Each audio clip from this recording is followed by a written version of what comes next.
Assalamualaikum warahmatullahi wabarakatuh. Apa kabar anak-anakku semua? Kelas 10 SMK Wahid Hasyim Multimedia AKL dan OTKP. Selamat datang di SMK Wahid Hasyim. Bagaimana kabar kalian hari ini? Semoga kalian semua dalam keadaan sehat dan tetap patuhi protokol kesehatan ya anak-anak di rumah. Anak-anak, sebelum kita mulai pelajaran, mari kita buka dengan bacaan doa agar apa yang nanti disampaikan bisa kalian pahami dan bisa kalian aplikasikan dalam kehidupan sehari-hari. Berdoa dimulai. Sudah anak-anak doanya? Mari kita mulai pembelajaran. Sebelum kita mulai pembelajaran, kita baca visi dan misi SMK Wahid Hasyim. Visi misi SMK Wahid Hasyim: unggul, cerdas, mandiri, berhaluan ahli sunnah wal jamaah. Oh iya anak-anak, kalau tak kenal maka tak sayang ya. Kalian kan belum pernah tahu siapa saya. Perkenalkan, nama saya Bu Reni. Bu Reni di sini mengajar pendidikan agama Islam dan budi pekerti.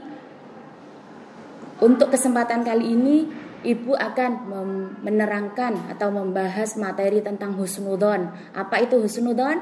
Nanti kita pelajari bersama-sama.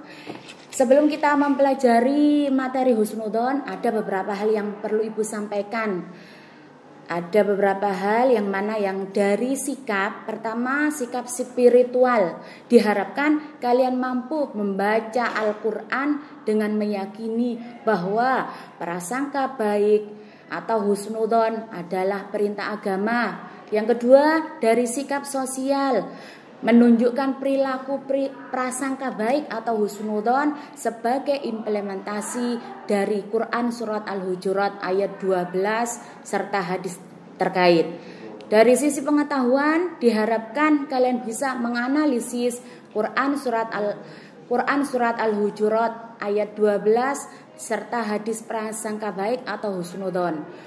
Yang terakhir, dari sisi keterampilan, kalian dapat menyajikan hubungan antara kualitas keimanan dengan prasangka baik atau husnudzon sesuai dengan pesan Quran surat Al-Hujurat ayat 12. Tujuan pembelajaran diharapkan siswa dapat memahami dan mampu mengaktualisasikan materi husnudzon dalam kehidupan sehari-hari. Yaitulah anak-anak sekalian yang perlu kalian cermati dari materi yang Ibu sampaikan. Mari anak-anak kita baca Quran surat Al-Hujurat ayat 12. A'udzu billahi minas syaitonir rajim. Bismillahirrahmanirrahim.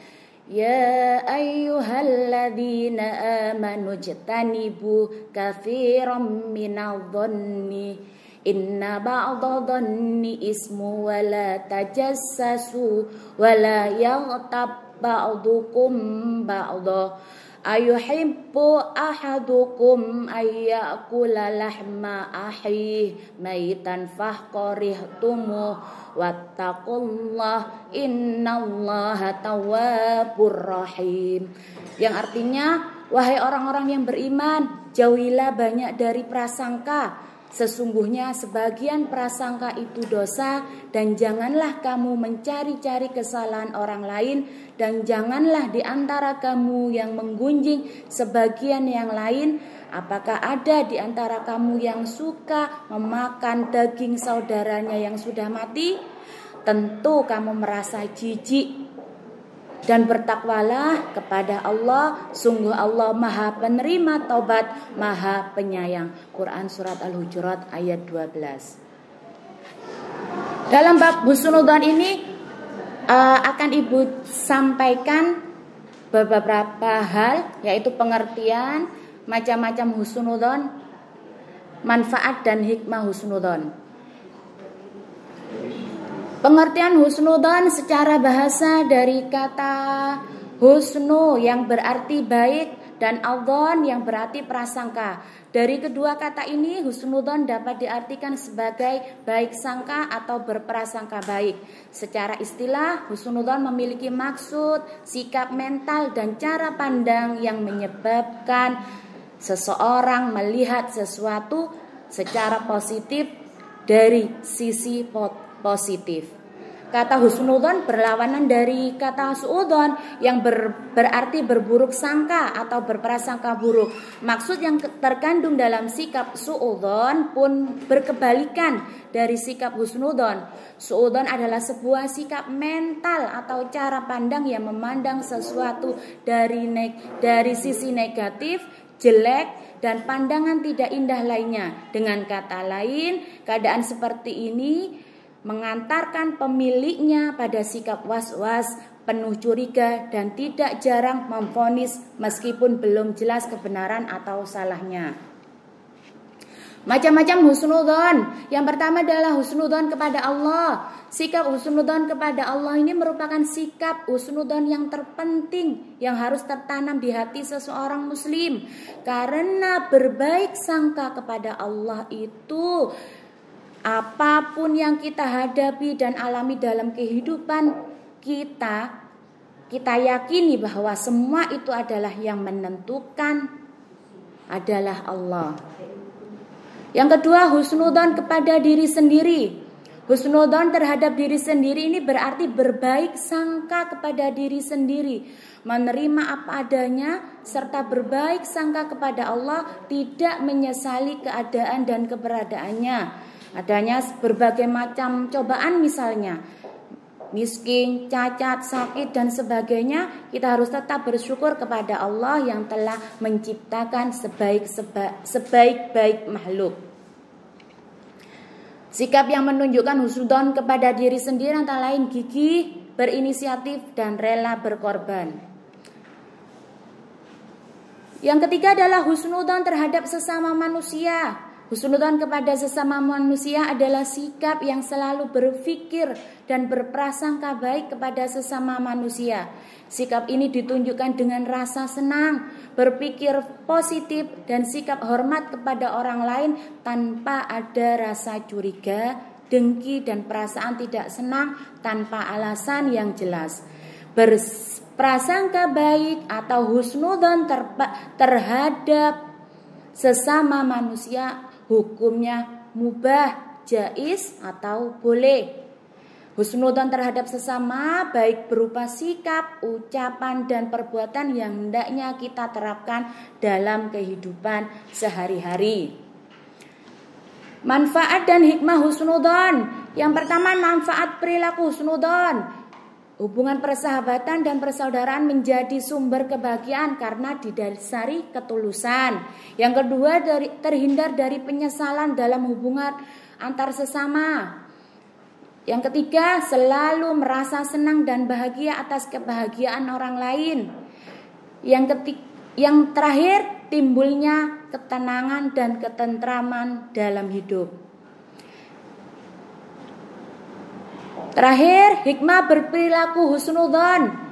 Yang pertama, menumbuhkan rasa cinta kita kepada Allah. Yang kedua, menumbuhkan rasa syukur kepada Allah atas nikmatnya. Yang ketiga, menumbuhkan sikap sabar dan tawakal. Keempat, menumbuhkan keinginan untuk mendapat anugerah dan rahmat dengan cara ikhtiar dan berusaha. Itulah anak-anak materi yang Ibu sampaikan tentang husnudzon. Semoga kalian bisa memahami. Selanjutnya adalah Ibu mengharapkan atau memberikan tugas kepada kalian. Yang pertama, kalian catat semua ya anak-anak tugasnya. Pertama, carilah tajwid dari bacaan Quran surat Al-Hujurat ayat 12 tadi. Yang kedua, carilah hadis terkait tentang husnudzon atau berprasangka buruk. Yang ketiga, carilah contoh husnudzon kepada Allah, husnudzon kepada diri sendiri, husnudzon kepada sesama dalam kehidupan kalian sehari-hari. 3 tugas itu tadi kalian kumpulkan minggu depan kalian bisa mengumpulkan melalui WA Bu Reni. Nanti kalian bisa lihat di tayangan di slide ini. Terus lalu kalian harus mencapai KKM. KKM untuk PAI ini adalah 80 anak-anak. Jika kalian tidak mencapai KKM nilai 80, maka akan diadakan remedi. Paham anak-anak untuk semuanya? Sudah, Ibu akhiri pembelajaran pada hari ini. Semoga kalian bisa memahami materi yang Ibu sampaikan. Cukup sekian. Assalamualaikum warahmatullahi wabarakatuh.